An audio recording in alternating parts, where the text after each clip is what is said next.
During family dinner, Mom offered me her help. Then my empire was exposed.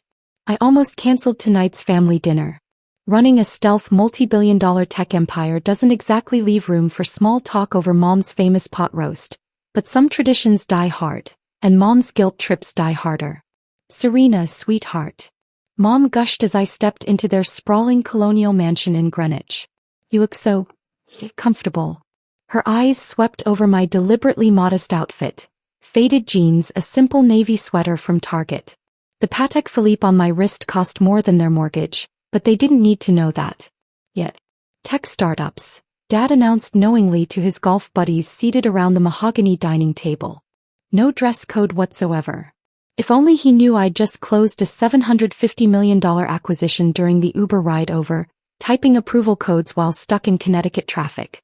Brandon's firm just went public, Mom announced proudly, gesturing toward my older brother in his custom-tailored Armani suit. $3.2 billion valuation. Brandon straightened his Italian silk tie. Could have been higher, but the market's been volatile lately. I hid my smile behind my water glass. My company had caused that market volatility by quietly acquiring 4 of his biggest competitors last month. Wall Street was still reeling. And our Serena is still working on her. Mom paused, searching for words. What do you call it again, honey? Just a tech company, Mom. Right. Her little startup. She turned back to Dad's business associates. She's been at it for 3 years now. Very persistent. My phone buzzed against my thigh. Probably the Tokyo office with merger updates. I ignored it. The show was about to begin. Actually, kiddo, Dad set down his fork, that patronizing tone creeping in. I've been meaning to talk to you about this whole tech thing. Maybe it's time you let me help. Here we go. Thanks, Dad, but we're managing just fine. Managing, he chuckled and my jaw tightened. Serena, I've been in business for 35 years. Let me invest a little seed money, show you how real business works. Brandon smirked from across the table. Could probably use some actual business expertise, sis. Maybe pivot into something more stable. My phone buzzed again. Then 5 rapid-fire notifications that made Mom sigh dramatically. Serena, honestly, can't you put that thing away? If it's important, at least check it. It's fine, I said, but reached for my phone anyway. Just work stuff. Then I saw the notifications. My blood turned to ice. Breaking. Tech giant Phantom Industries revealed as world's most valuable private company. Mystery CEO finally identified. Serena Walsh, the $15 billion secret. The Invisible Empire. How one woman built Silicon Valley's most powerful company in complete stealth. Everything okay, dear? Mom asked, noticing my expression. Problems at your little company? The dining room doors burst open.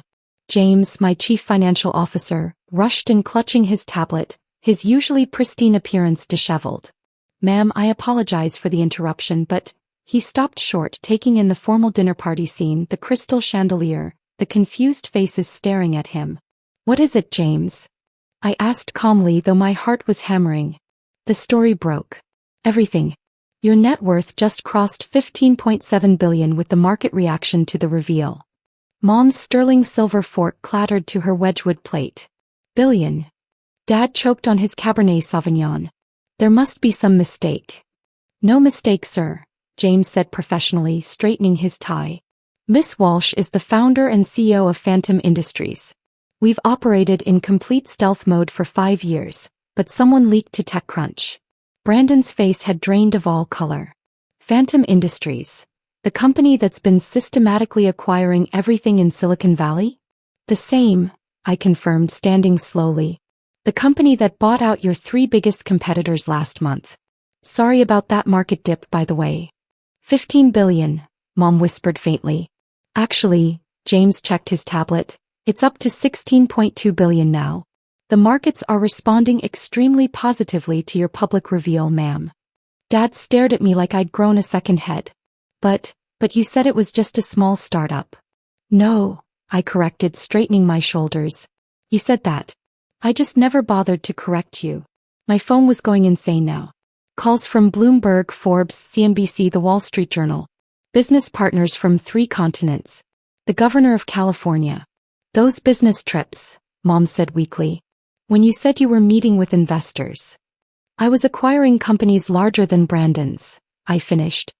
Sometimes 3 or 4 in a single week. James's tablet pinged urgently. Ma'am, CNBC is requesting an exclusive interview. Also, the Secretary of Commerce is holding for you. The Secretary of Commerce? Dad's golf buddy stammered. We're rebuilding America's entire cybersecurity infrastructure, I explained casually, gathering my purse. One of our smaller contracts, actually. Smaller. Brandon croaked. The Pentagon contract is worth more, James replied helpfully.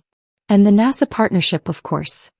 I glanced at my watch, not the Target knockoff they thought I wore, but the custom Vacheron Constantine that cost more than most people's houses.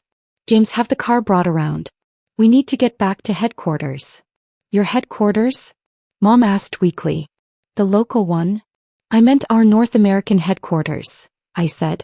Main operations are in Austin, though we have offices in Seattle, Boston, and Research Triangle Park. Dad stood shakily. Serena, about my offer to help. Thank you, I smiled sweetly. But I have a board meeting with Fortune 100 CEOs in an hour. They get cranky when you keep them waiting. My phone buzzed again. Crisis management team calling for emergency protocols. Though this particular crisis felt oddly satisfying. We'll need to reschedule dinner, I told Mom, slinging my leather bag over my shoulder. Running a global tech empire tends to complicate one's social calendar. Global empire? She repeated, her voice barely audible. The little startup you were so worried about? I paused at the doorway, savoring this moment I'd imagined for years. It's now worth more than General Motors, Boeing, and Goldman Sachs combined. But thanks for your concern. I left them sitting there among scattered silverware and shattered assumptions. Sometimes the best revenge isn't just proving people wrong. It's letting them discover exactly how spectacularly wrong they were over a bottle of expensive wine. The next morning's headlines were everything I'd dreamed of. The Phantom Billionaire, how Serena Walsh built a tech empire in secret. From family disappointment to tech titan, the Serena Walsh story. Phantom Industries revealed. The world's most powerful company you've never heard of. I sat in my corner office atop the Austin skyscraper we'd quietly purchased last year, watching our stock price climb on the private markets. James was orchestrating our PR response, fielding thousands of media requests flooding in from around the globe. Your father's called 12 times, my assistant Catherine mentioned casually. Your mother 18. Brandon tried both lines and sent 7 emails. Any other family updates? I asked, scrolling through acquisition reports from our European division. Your mother's country club suddenly found space for you on their executive board. They'd previously rejected your application 4 times. Catherine's voice held a hint of amusement. Also, the Greenwich Chamber of Commerce is hoping you'll keynote their annual gala. Fascinating how success changes perspective, I murmured, signing off on another 9-figure acquisition. The elevator chimed, special executive access only. Dad burst out looking haggard despite his expensive Brooks Brothers suit. Serena, he started, then stopped dead at the panoramic view. The entire Austin skyline spread below us, his own impressive regional office looking like a toy building from this height. Hello, Dad, I said calmly. I see you found our North American headquarters. North American? He walked to the floor-to-ceiling windows. This is the tallest building in Austin. One of our smaller offices, actually. You should see the Austin campus we're building. Or the Seattle Innovation Center. James entered with his morning briefing. Ma'am, Asian markets just closed. We're up another 31%. The Artificial Intelligence Division acquisition completed successfully. We now control 43% of the global AI infrastructure market. Dad sank into a leather chair. Artificial intelligence. But Brandon's company relies on AI processing for their core services. They'll need to negotiate those processing contracts with us now, I finished matter-of-factly. Business is business after all. The elevator chimed again. Mom appeared, clearly having spent hours preparing for this confrontation. She looked immaculate and completely overwhelmed. Darling, she started, then faltered as she absorbed the scene. The commanding desk, the wall of monitors displaying global operations, the quiet efficiency of assistants managing an empire. Mrs. Walsh, James nodded respectfully. Would you care to see your daughter's current net worth? It's quite impressive this morning. Mom collapsed into the chair beside Dad, her perfectly applied makeup unable to hide her shock. My phone buzzed, the Secretary of Commerce again. This time I took the call on speaker. Yes, Mr. Secretary, we'll proceed with the infrastructure modernization. $12 billion is our final offer. I understand it's ambitious, but we're rebuilding an entire nation's digital backbone. That's why we're offering $12 billion. I ended the call to find my parents staring in stunned silence. You just negotiated with a cabinet secretary, Mom whispered. 1 of 7 today. I checked my schedule. Busy morning. James's tablet chimed. Ma'am, Brandon's company is requesting an emergency board meeting. Something about their AI processing contracts. Tell them to schedule through proper channels, I said curtly. Family dinner conversations don't constitute business negotiations. Dad finally found his voice. Why didn't you tell us? Tell you what. I turned to face them fully. That while you were bragging about Brandon's successful IPO, I was building something 50 times larger. That your little girl with her cute startup was actually controlling most of America's technological infrastructure. We would have helped, Mom protested weakly. Like you helped when I asked for startup capital 5 years ago? When you suggested I get a real job like Brandon, instead of chasing fantasies. The monitors behind me lit up with more trading data. Another subsidiary's valuation jumping skyward. About that investment offer, Dad said carefully. Obviously the terms would be different now. Dad, I smiled, almost pitying them. I spent more on office coffee last month than your company's entire annual revenue. James coughed politely. Ma'am, the NATO Cybersecurity Council is waiting in the secure conference room. NATO? Mom's voice cracked. Yes, Mother. Turns out running the world's largest technology company involves some high-level security clearances. I stood, smoothing my now obviously expensive blazer. Custom Seville Row, not Target. I trust you can find your way out. Some of us have nations to defend.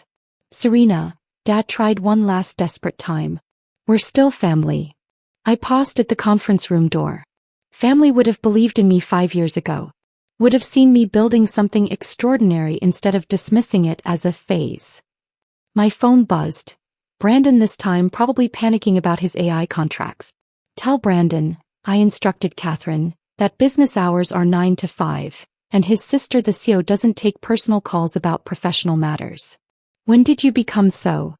Mom gestured helplessly at everything around us. So powerful. I've always been this person, I said quietly. You just never bothered to see it. Too busy celebrating Brandon's success to notice who was really succeeding. James appeared again. Ma'am, it's time. Time for what? Dad asked. To announce our next acquisition, I smiled. A little company called Technova Solutions. Brandon's main competitor. We're buying them for roughly what his entire company is worth. Mom's face crumpled. His stock will drop another 40% when the market realizes what's happening, I finished. Business is business, remember? Isn't that what you always taught us?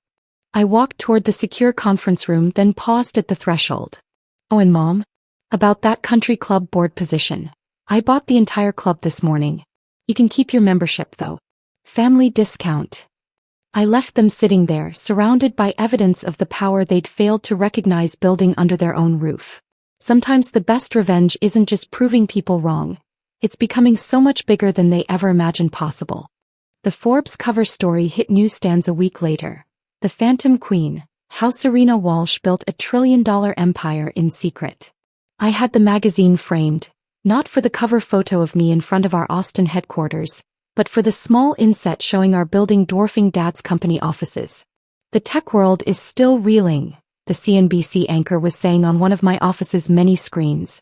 Phantom Industries hasn't just been acquiring companies. It's been quietly controlling the entire digital infrastructure of modern American life. My phone buzzed. Brandon again. That made 34 calls since his company's stock dropped 52% yesterday. Your mother's on line 3, Catherine mentioned. Something about the country club election. Tell her the new owner traditionally selects the board, I said, signing off on another acquisition. But she's welcome to apply through proper channels. James entered with his morning briefing. We've crossed 1.4 trillion in market valuation. The Federal Trade Commission is requesting a meeting. Send them our usual reminder about who maintains their digital systems, I replied. Already done. Also, your father's company is requesting a potential merger discussion. I actually laughed at that.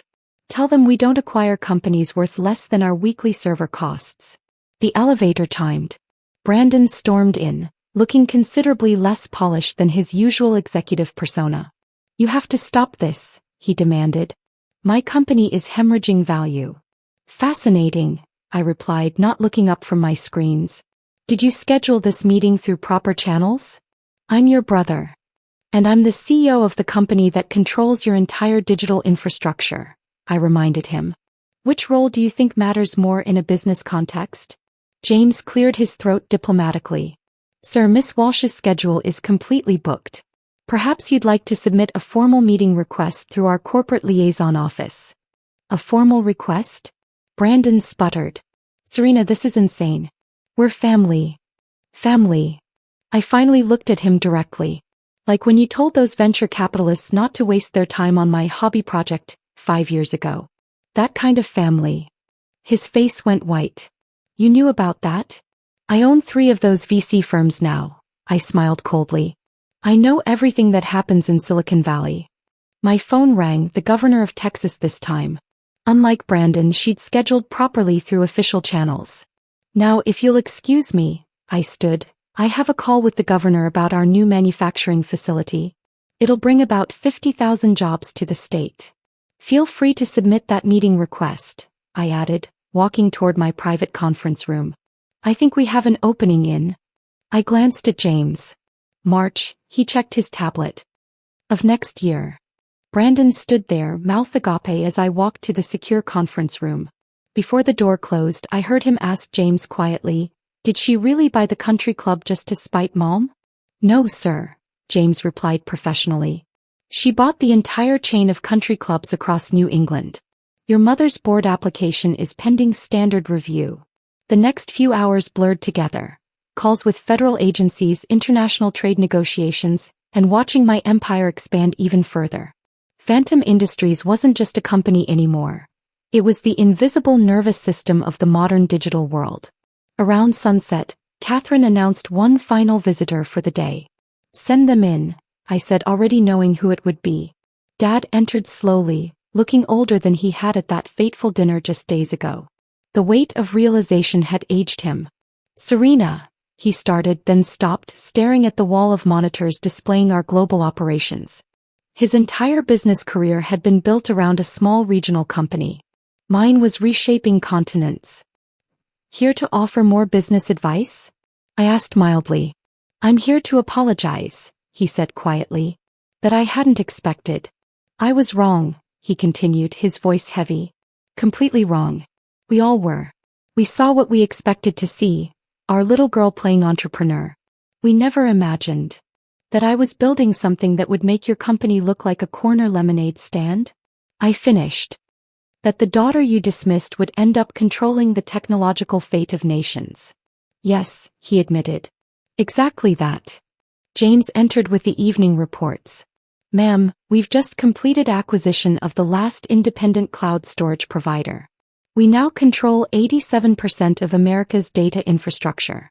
Including my company's data storage, Dad said softly. Including everything, I corrected. That was always the plan.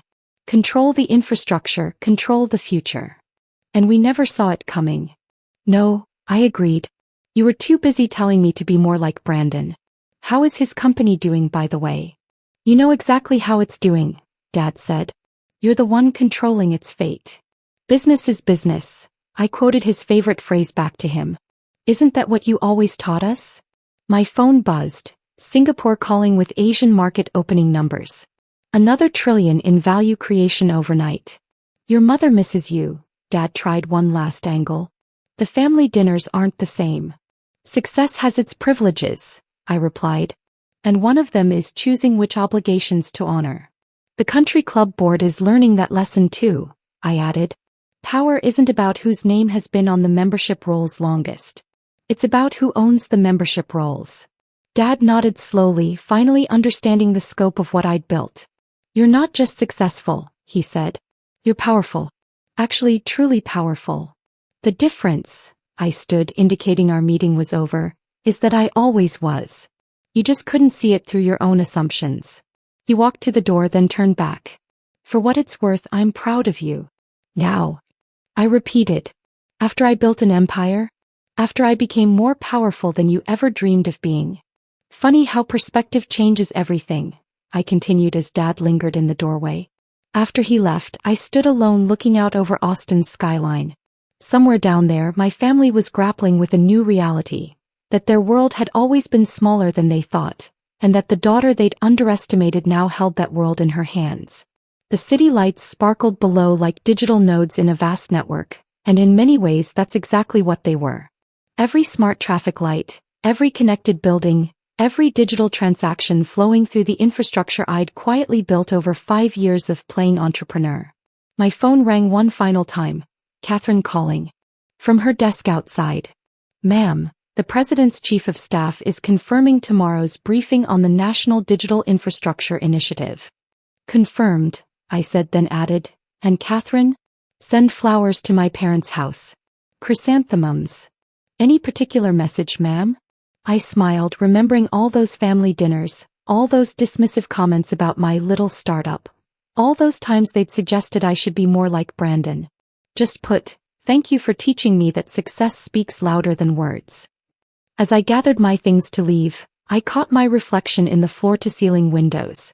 The woman looking back wasn't the underestimated daughter who'd sat quietly through years of condescending family dinners.